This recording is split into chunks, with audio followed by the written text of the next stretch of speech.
మీరు నా నిమిత్తము అందరి చేత ద్వేషింపబడుదురు, అంతము వరకును సహించువాడు రక్షింపబడును. Praise the Lord. మనము అంత్యదినములలో ఉన్నాం. ఎక్కడ చూసినా క్రైస్తవులపైన, విశ్వాసులపైన, మందిరములపైన, సేవకులపైన మతోన్మాదుల యొక్క దాడులు మనం చూస్తున్నాం.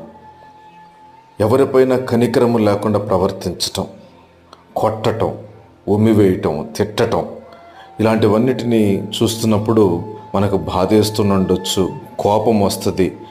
చాలా మనం భావోద్వేగానికి లోనవుతూ ఉంటాం. అయితే ఒకటి గమనించండి, మనం అంత్యదినములలో ఉన్నాం. ఇలాంటి దాడులు జరుగుతాయని, మనం ద్వేషింపబడతామని దేవుడు మనతో చాలా స్పష్టంగా వాక్యంలో రాసిపెట్టి ఉంచాడు.